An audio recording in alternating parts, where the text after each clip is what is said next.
Hello student, आप सभी का स्वागत है आपके अपने यूट्यूब चैनल रुचि ढेरी एजुकेशन में।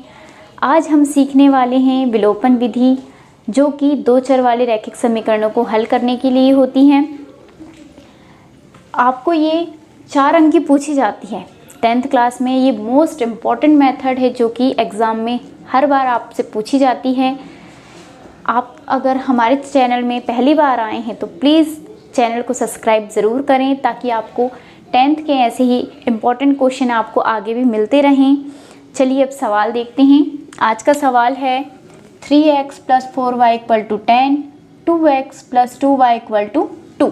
सबसे पहले मैं इन दोनों समीकरणों को वैसे के वैसे ही लिख दूंगी। देखिए 3x + 4y = 10, 2x + 2y = 2।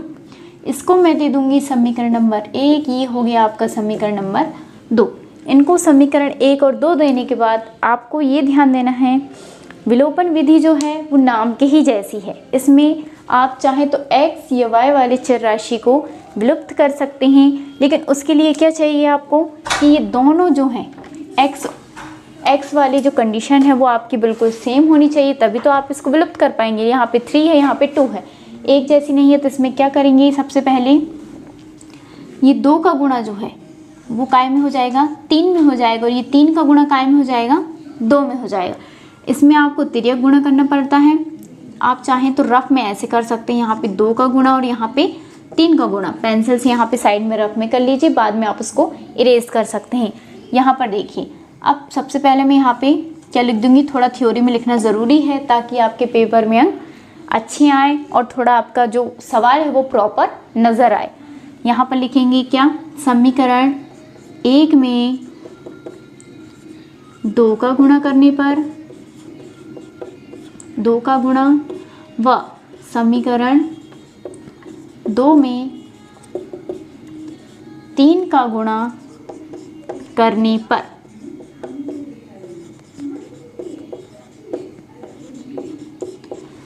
ये थ्योरी लिखने के बाद अब हम क्या करेंगे, यहाँ पे गुणा करेंगे। देखिए कैसे, 2 का गुणा 3 में करेंगे, क्या आएगा, 3 दूनी 6x धन। 2 का गुणा मैं 4 में करूँगी, क्या आएगा, 4 दूनी 8y बराबर। 2 का गुणा 10 में करते हैं, क्या आता है, 10 दूनी 20। ऐसे ही नीचे वाली 3 दूनी 6x धन 3 दूनी 6y बराबर 3 दूनी 6। ये अपने दोनों समीकरण निकल के आ गए हैं। अब आप देख सकते हैं इसमें कि ये जो x वाले पद है, देखिए दोनों तरफ 6 आ चुका है, दोनों सेम आ चुके हैं। तो इसमें मैं क्या कर सकती हूँ, अब यहाँ से मैं x वाली राशि को विलुप्त कर सकती हूँ। देखिए कैसे, लेकिन आपको एक चीज़ याद रखनी पड़ेगी। इसमें क्या होता है, विलोपन विधि में चिन्ह क्या होते हैं, बदल जाते हैं। देखिए जैसे ये धन का है तो ये काय में बदल जाता है, ऋण में बदल जाता है। ये धन का है तो ये भी ऋण में बदल जाता है, ये भी धन का है, ये भी ऋण में बदल जाएगा। अब देखिए 6x में से 6x गया तो आपके क्या बच गए, यहाँ पे 0। x वाली राशि अपन ने यहाँ से पूरी तरह से हटा दिए हैं। अब यहाँ पे देखिए 8y में से 6y जाएगा, क्या बचेगा आपका, 2y बचेगा बराबर। 20 में से 6 घटाएंगे, क्या बचेगा आपका, यहाँ पे 14 बचेगा। अब यहाँ पे देखिए y वाली कंडीशन आ चुकी है। अब y बराबर आपको y का मान चाहिए, तो ये जो 2 इसके साथ गुणा में है वो काय में चल जाएगा, यहाँ पे भाग में चल जाएगा। तो 2, अब 2 के पहाड़ में 14 कितनी बार जाता है, 7 बार जाता है, 2 7 14। यहाँ से आपकी y की वैल्यू आ चुकी है y बराबर 7। बहुत आसानी से y की वैल्यू आ चुकी है। अब देखिए जो y का वो जो मान आया है, आप उसको चाहें तो आप समीकरण 1 में रख सकते हैं, समीकरण 2 में रख सकते हैं। दोनों ही समीकरण में रखने पर आपका आंसर बिल्कुल सही आएगा।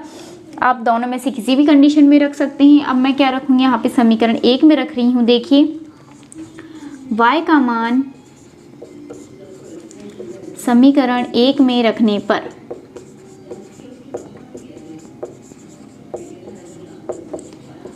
मैं समीकरण 1 को पहले प्रॉपर यहाँ पे लिखूँगी। समीकरण 1 क्या है मेरा, 3x + 4y = 10। अब यहाँ पर देखिए जहाँ पर y है वहाँ पर मैं अब क्या लिखूँगी, 7 लिखूँगी। बाकी पूरा सवाल वैसे का वैसे ही आ जाएगा। 3x + 4 × y की वैल्यू 7 बराबर अब यहाँ पर आगे क्या करेंगे, गुणा हो जाएगा। 7 का गुणा 4 में करें, 7 चौके कितना होता है 28 होता है, बराबर 10। अब यहाँ पर 3x बराबर क्या हो जाएगा, पक्षांतर करेंगे, x वाली वैल्यू का मान निकालना है। तो यहाँ पर क्या करना पड़ेगा, ये जो धन का 28 है उसको पक्षांतर करके पहले इस तरफ ले जाना पड़ेगा। धन का 28 इस तरफ जाके काय में बदल जाएगा, ऋण के 28 में बदल जाएगा। अब यहाँ पर देखिए 3x बराबर क्या आ जाएगा, 10 में से 28 नहीं जाएगा, उल्टा घटा रहे हैं इसलिए यहाँ पर सामने काय का चिन्ह जाएगा, माइनस का चिन्ह जाएगा। 28 में से 10 गए, यहाँ पर क्या बचेगा आपका 18 बचेगा। अब आप देख रहे हैं यहाँ पे आपको x की वैल्यू निकालनी है, तो यहाँ पे 3 उसके साथ काय में है, गुणा में है, तो मैं उसका पक्षांतर करूँगी तो काय में चल जाएगा, वो भाग में चल जाएगा। यहाँ पे आप 3 के पहाड़े में कितनी बार जाता है 18, 6 बार जाता है। यहाँ से आपकी x की वैल्यू आ गई है -6 आया है। आप माइनस लगाना ना भूलें, क्योंकि अगर आप माइनस लगाना भूल जाते हैं तो आपके इसमें से मार्क्स कट जाते हैं, जो कि आपके लिए ठीक नहीं है। आपको चिन्ह का विशेष ध्यान देना है, प्लस का या माइनस का है तो आपको प्रॉपर लिखना है।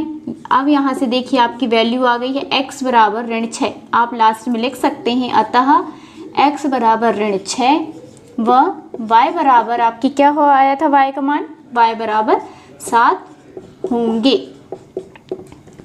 ये आपकी हो गई विलोपन विधि। विलोपन विधि आपको इसी तरह से हल करनी है।